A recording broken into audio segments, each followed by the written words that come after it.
I grew up in a neighborhood that had settled into waves of rolling hills adorned with dense forests.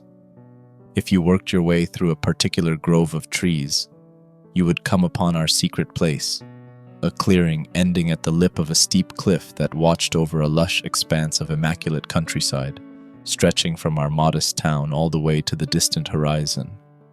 It was the last place the sun touched before setting each night, and it remained in darkness the longest, waiting for sunlight to come again. In the summer of 1987, it was there that my best friend and I did something unspeakable, and one way or another we were made to pay for it. I invented a game called Overboard that we often played there. It went like this. One person, the victim, would approach the edge of the cliff, face to face with their own mortality, suck in a deep breath and yell "overboard" to the ground below before dramatically pretending to jump or fall off. To the uninitiated, it would seem they had fallen, but in reality there was a small but sturdy overhang a few feet beneath the edge that they had landed on. Then another person, the hero, or perhaps more, depending on the size of the victim, would pull them back to safety. Bill, whose bravery bordered on stupidity, had perfected an impressive move in which he put his back to the cliff and faced me, drawing an imaginary revolver from his right hip. I drew mine in turn, and after a brief but frenzied shootout, he would clutch his chest, gasp out one final breath, and tip effortlessly backwards onto the ledge below. Bill showcased this move the day we brought Corey McBride to our clearing and taught him our game. Corey's family had moved here last fall, just in time for him to start middle school. Immediately, he took to Bill and me, following us around at recess like a lost puppy. Really, he wanted to be Bill's friend more than mine, and I didn't blame him. I think Bill was the kind of person he wanted to be. He was in awe of Bill's performance of himself, the way he would, without hesitation, climb the tallest tree or stand at the top of the stairs in front of the school and make a bet with any passers-by that he could jump all the way to the bottom. These endeavors rarely ended well for him. Bill himself, with his permanently scabbed and bruised elbows and knees, was living proof. But that was never the point. He would do or say anything if there was even the slightest chance you'd laugh at it. Corey's jaw dropped when Bill disappeared over the edge.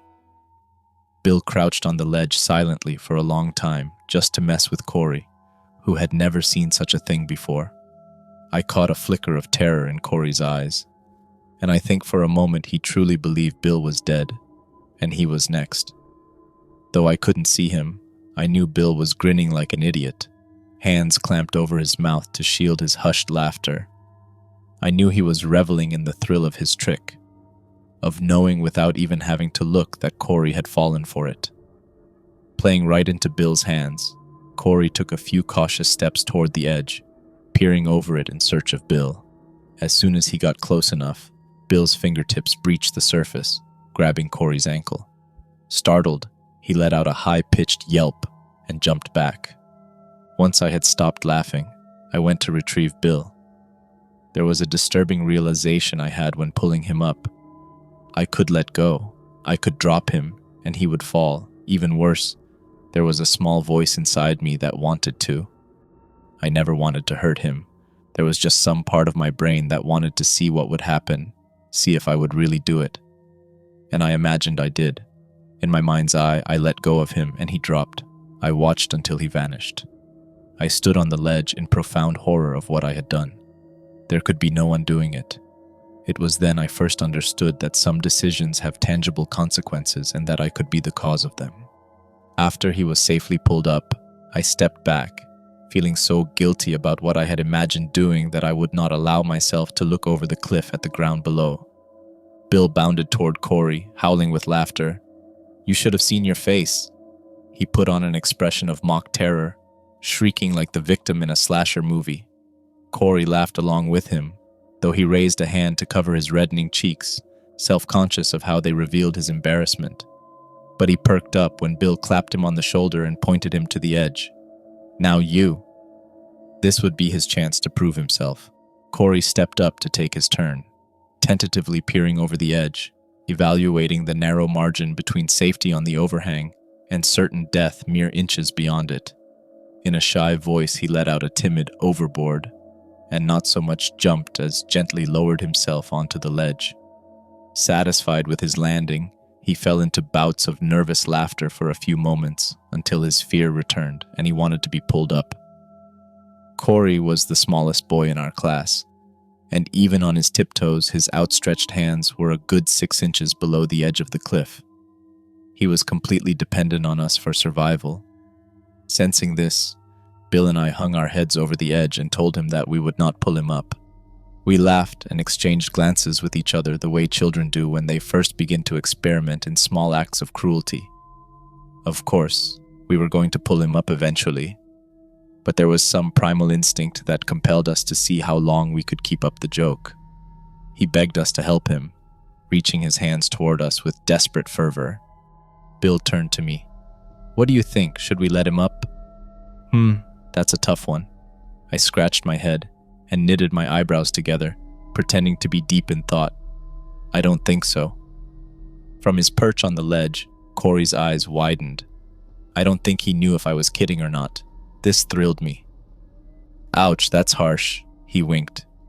Bill made a show of shaking his head at me. "Charlie Price, you are cold-blooded." Bill looked down at Corey, then back at me. I, on the other hand, in my infinite mercy, say we should give him a chance. What do you say? Should we give him a chance? I went along with his game. "Maybe." Bill extended an arm down to Corey, and when he went to grab for it, raised it just out of his reach. "That's too high," Corey whined. The fear I noticed earlier had returned to Corey's eyes, but this time it went deeper. It went all the way down to his core. Perhaps for the first time in his life, Corey McBride was truly afraid. "I can't reach." "You gotta jump," Bill teased, dangling his fingers, Corey's only lifeline, over the edge. Corey's eyes followed every movement of that hand, calculating the chances of survival. Corey positioned himself underneath Bill's hand and jumped straight up. Just as his fingers were about to close around Bill's, Bill snatched his back.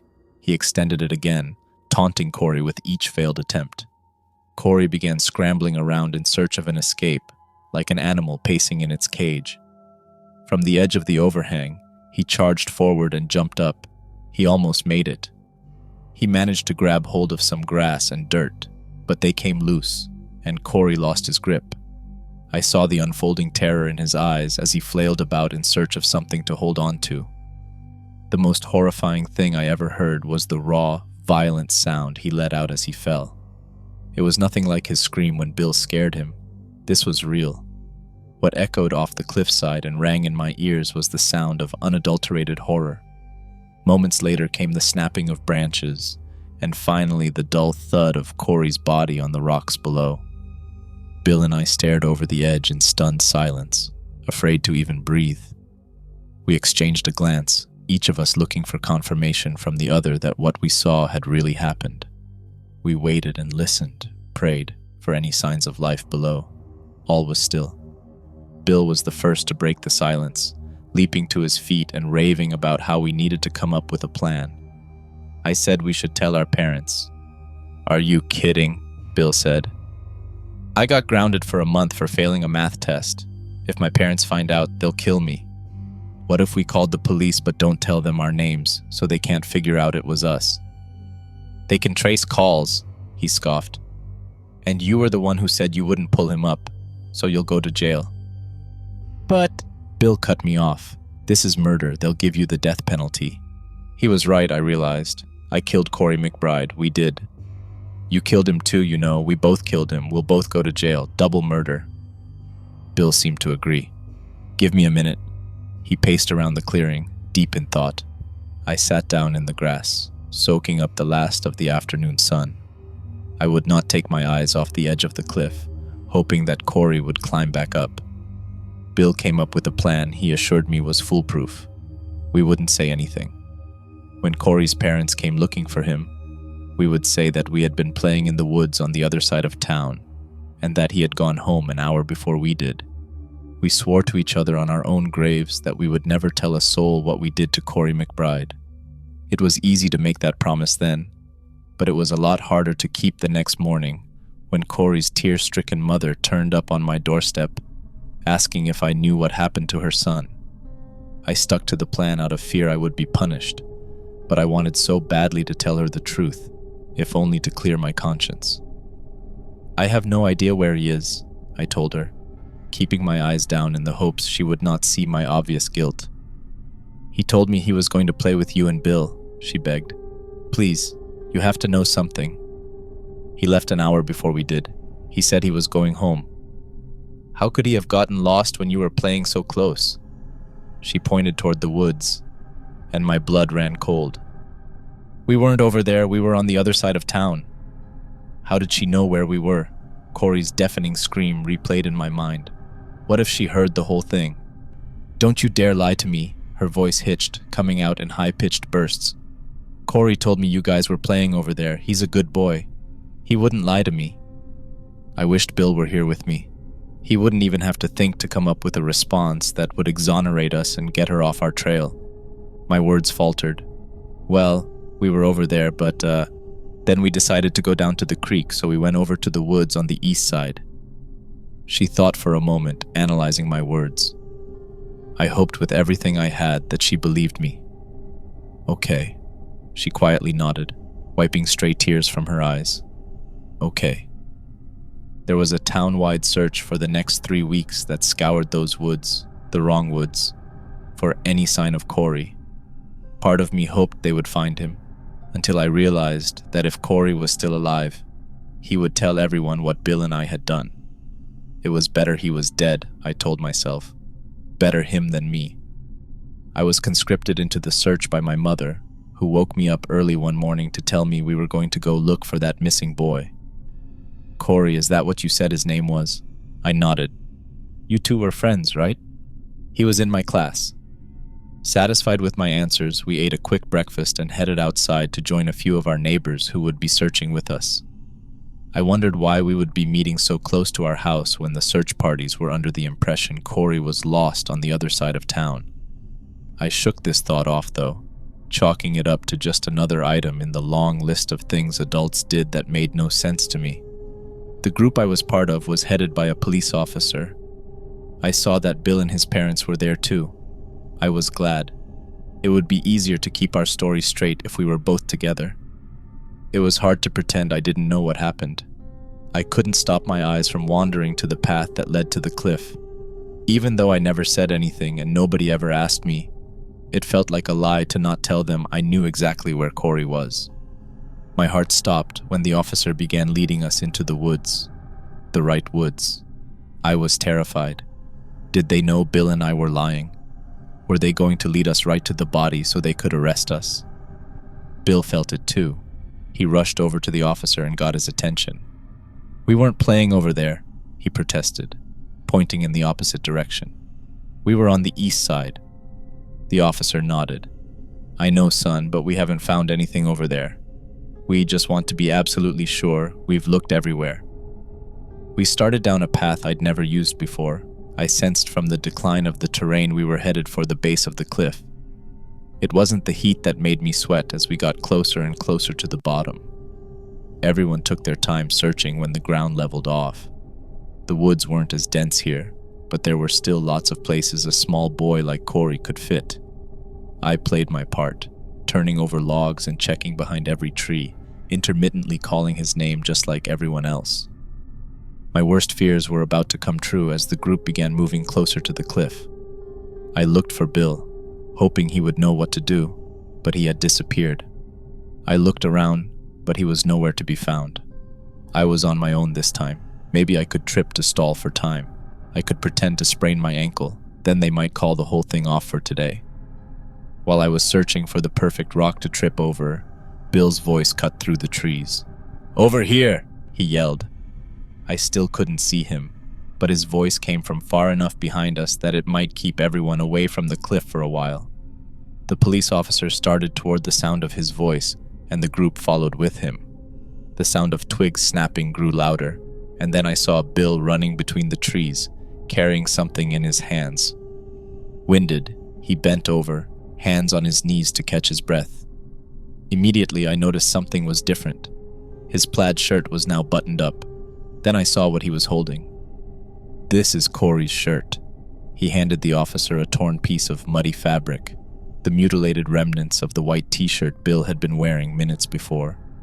It was probably still warm. Bill must have drug it through the dirt to make it look like it had been there for days and torn it to disguise the fact that it would have been too big for Corey.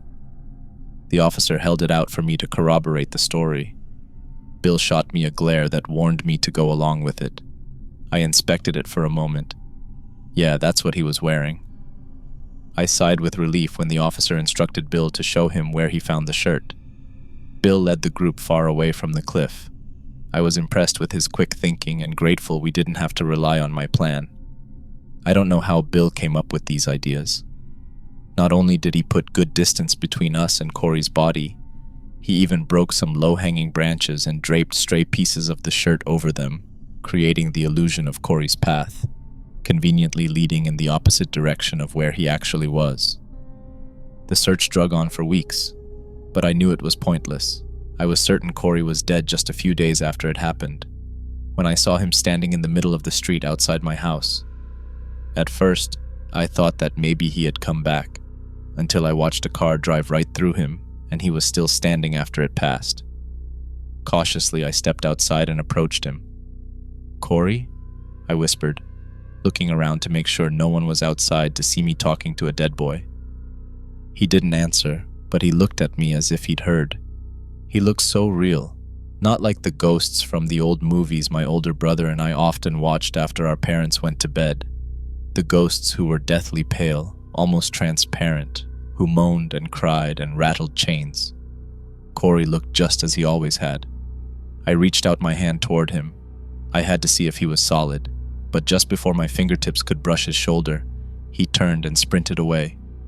He paused between the two crooked trees that guarded the path leading to the cliffside to see if I was following. I hadn't moved, and as much as I wanted to follow, I couldn't bring myself to return to the scene of the crime. I couldn't handle being so close to his body, knowing that it was so easy to get to when countless search parties had spent countless hours searching for it mere miles away. Once Corey saw I wasn't coming with him, he darted off, disappearing into the thick summer foliage. I remained in the street, dumbfounded for a few minutes, unsure of what I just saw. I might have stayed there all afternoon trying to figure out if the Corey I saw was real, or if I was losing my mind, if not for the blare of a car horn that brought me back to my senses and sent me running back inside.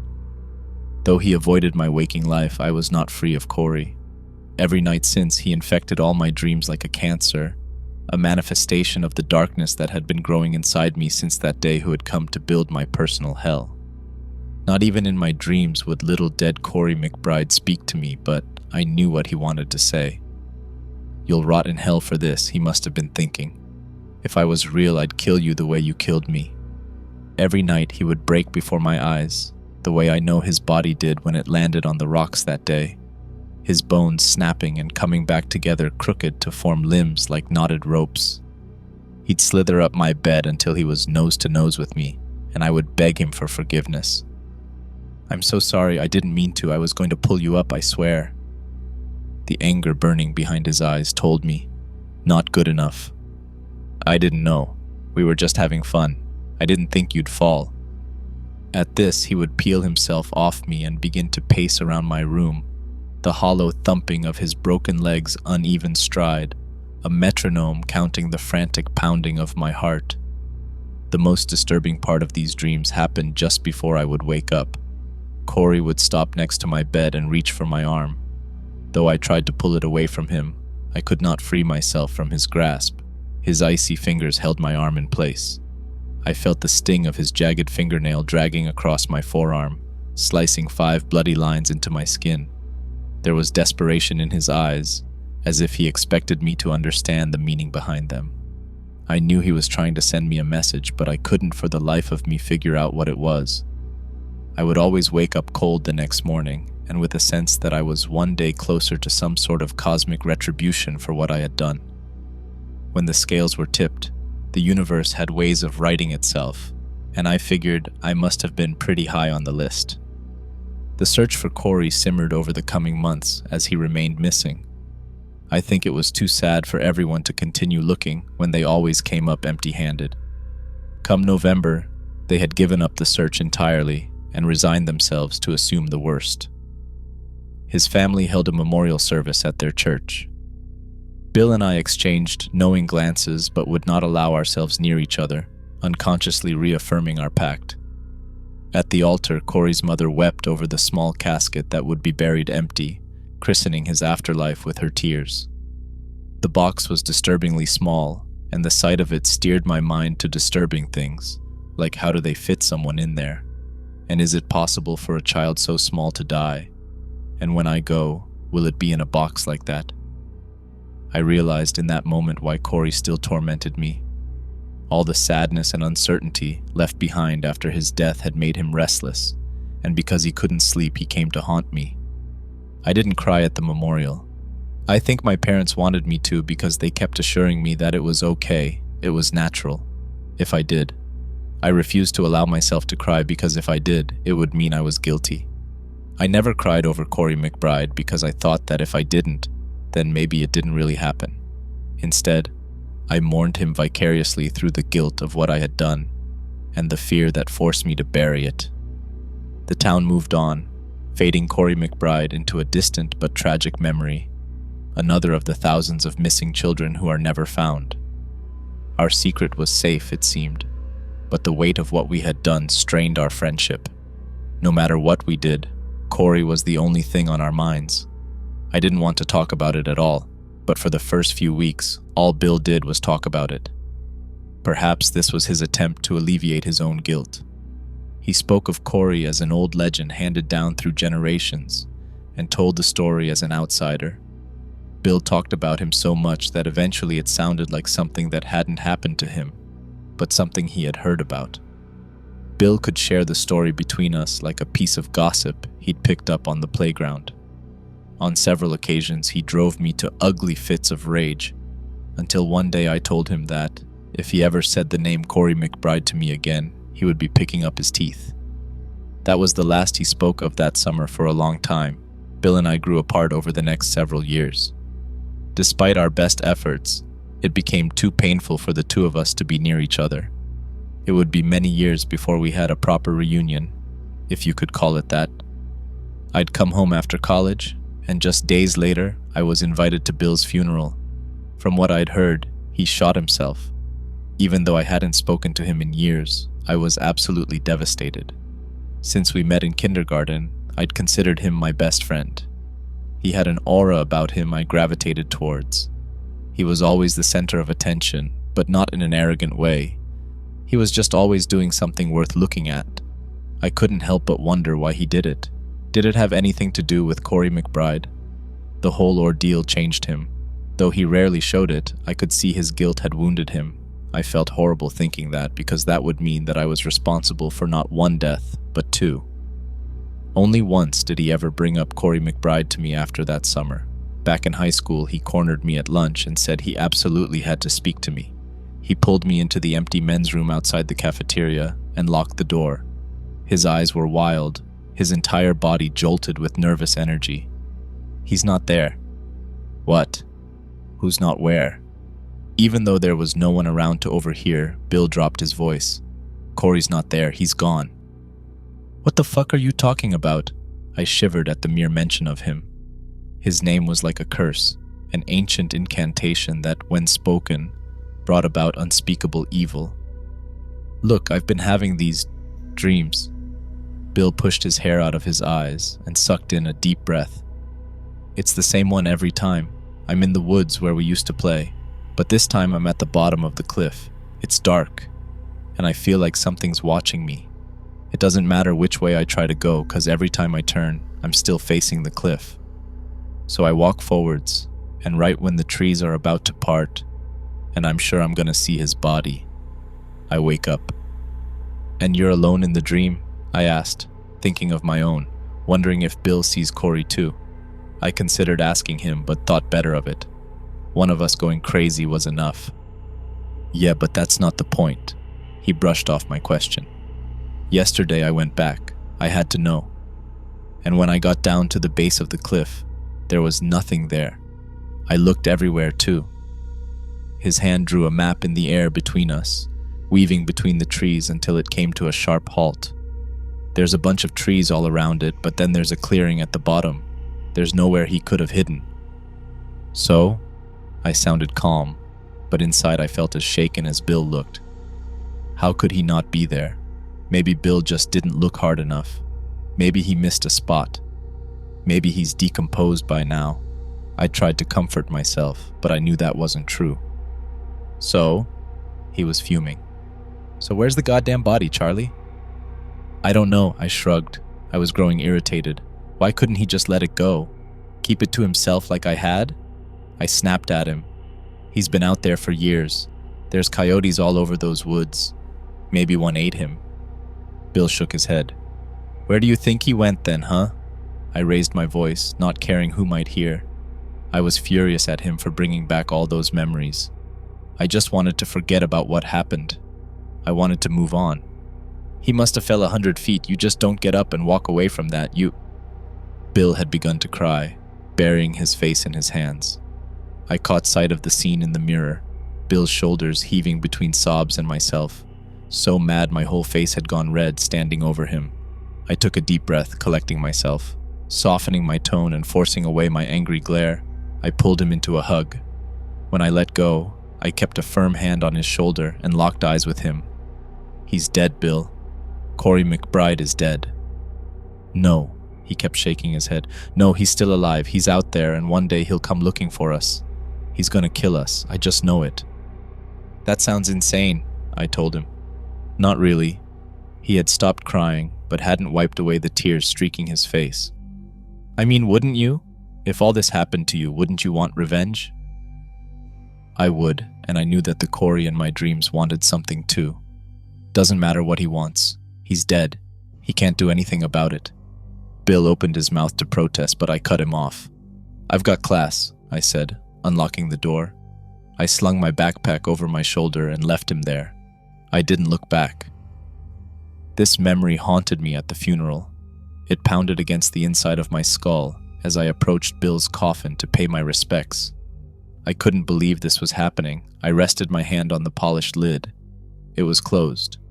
It reminded me of Corey's empty coffin, and part of me wondered what was inside this one.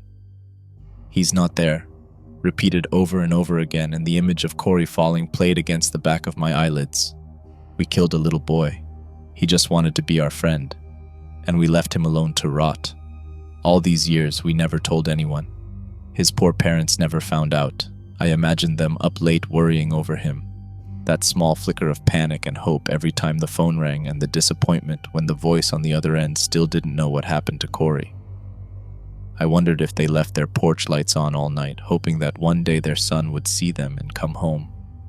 A sickening thought flickered in my mind. Did Bill hate me? Did he resent me for not believing him, for not being a good friend, for never reaching out even though I knew the guilt was eating him alive? What if Corey wasn't the reason Bill blew his brains out? What if it was me?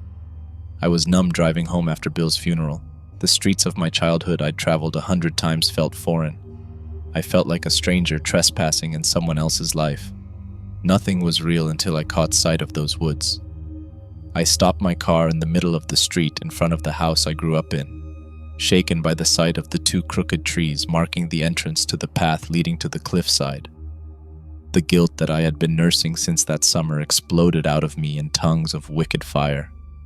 I became furious, pounding my fists against the steering wheel and cursing myself for what had happened all those years ago. I hated those woods. I hated that stupid game. I hated this town. I hated Bill for killing himself.